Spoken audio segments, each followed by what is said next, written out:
berkedudukan sebagai sumber pertama dan utama dalam hukum Islam.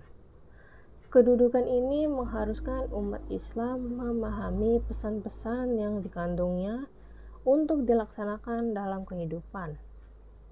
Hal tersebut juga diperlukan sebagai upaya mengatur perilaku manusia, baik yang berhubungan dengan manusia ataupun makhluk yang lainnya secara horizontal.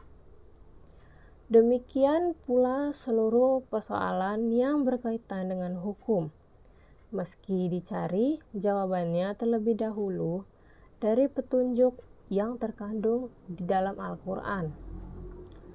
Kemaslahatan hidup manusia di dunia dan di akhirat diyakini dapat diperoleh jika manusia melandaskan pada perilaku hidup mereka pada petunjuk Al-Quran.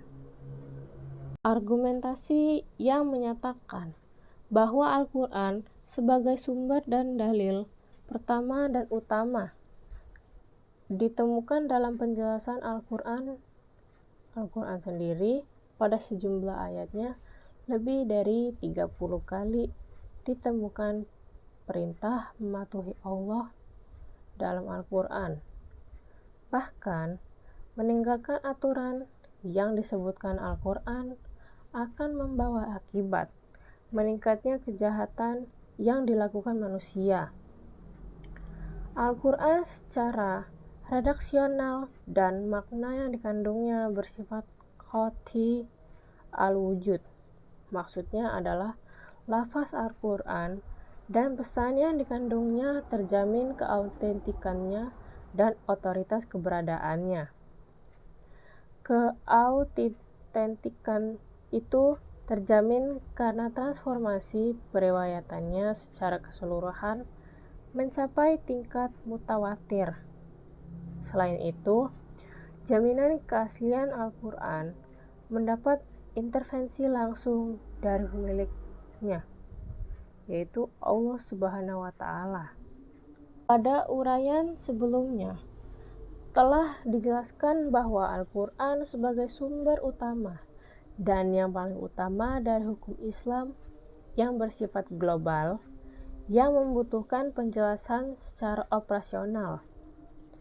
Nabi Muhammad SAW sebagai penyampai ajaran Al-Quran diberi otoritas oleh Allah Subhanahu wa Ta'ala untuk menjelaskan lebih lanjut apa yang telah diwahyukan kepadanya. Dengan demikian, Al-Sunnah baik dalam bentuk perkataan, perbuatan maupun dalam bentuk takrir berkedudukan sebagai sumber kedua setelah Al-Quran. Kedudukan Al-Sunnah sebagai mana disebutkan di atas berdasarkan argumentasi bahwa secara normatif ditemukan ayat Al-Quran yang menyeluruh untuk taat kepada Rasul. Ketaatan kepada Rasul sering dikaitkan dengan ketaatan kepada Allah Subhanahu wa Ta'ala, seperti yang ditemukan pada surat An-Nisa ayat 13, yang artinya hukum-hukum tersebut itu adalah ketentuan dari Allah. Barang siapa taat kepada Allah dan Rasul-Nya, niscaya Allah memasukkannya ke dalam surga. Al-Quran sering menetapkan beriman kepada Rasul sama dengan kewajiban beriman kepada Allah Subhanahu wa Ta'ala. Disebutkan dalam surat Al-A'raf ayat 158. Penegasan Al-Quran juga menyebutkan bahwa perbuatan Rasul berdasarkan wahyu yang diturunkan kepadanya, seperti yang disebutkan dalam surat Al-Najm ayat 3 yang artinya, dan tidaklah diucapkannya itu Al-Quran menurut kemauan hawa nafsunya. Pengertian akal. Akal menurut Al-Quran, lebih khususnya menurut pengertian pra-Islam, yaitu bahwa memerhatikan alam sekitarnya dengan otak, yang dimana otak adalah organ tubuh akal. Artinya, akal itu sendiri terdapat di dalam otak seseorang yang digunakan untuk berpikir, dan berdasarkan pemikiran itu maka lahirlah suatu ide atau gagasan mengenai suatu masalah yang dipikirkan. Sebagaimana telah kita ketahui bahwa Allah Subhanahu wa Ta'ala menciptakan manusia berbeda berdasarkan akalnya dengan semua makhluk hidup lainnya, seperti hewan dan tumbuhan. Berdasarkan perspektif Islam, peran akan dibagi dua, yaitu yang pertama, memahami nilai-nilai ajaran agama. Apabila ada doktrin yang kurang jelas, akal akan merumuskan pelaksanaannya. Adapun ketika sebuah doktrin agama memiliki nilai-nilai sosial, akal bertugas menerjemahkan dalam konteks kehidupan kekinian, bukan untuk mengubah doktrin, melainkan menemukan pelaksanaan doktrin.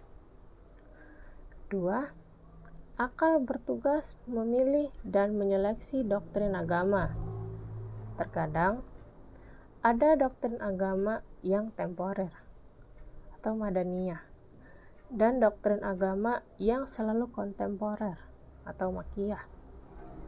Terkait hal ini, akal bertugas untuk memilih kemungkinan terbaik pelaksanaannya. Ijtihad menurut bahasa berarti usaha yang keras dan bersungguh-sungguh.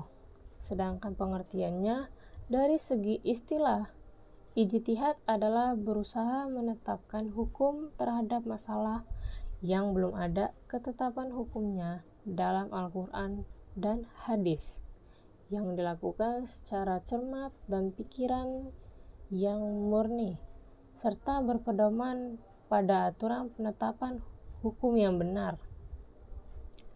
Rujukan ijtihad tetap pada Al-Quran dan hadis, dalam arti bahwa penetapan hukum ijtihad tidak boleh bertentangan dengan ayat-ayat Allah Subhanahu wa Ta'ala atau ajaran Rasulullah Shallallahu Alaihi Wasallam. Orang-orang yang berijtihad disebut mujtahid. Antara mujtahid yang atau dengan mujtahid yang lainnya dalam menetapkan perkara yang belum ada. Ketentuan hukumnya dalam Al-Quran mungkin akan berbeda dalam memberikan penetapan hukum. Ada pendapat yang satu benar dan yang lain menjadi salah. Hal ini akan menjadi penilaian yang memengaruhi hukum. Ijtihad menjadi sumber hukum Islam. Yang ketiga, boleh dilakukan oleh siapa saja yang memiliki persyaratan minimal, seperti memahami mafhum ayat atau hadis, memiliki atau menguasai ilmu alat, mengetahui latar belakang suatu ayat atau hadir luas pemahamannya terhadap pengetahuan Islam, memiliki loyalitas yang tinggi terhadap agama, dan lain-lain. Ijtihad diterapkan dengan beberapa cara, antara lain ijma dan qiyas.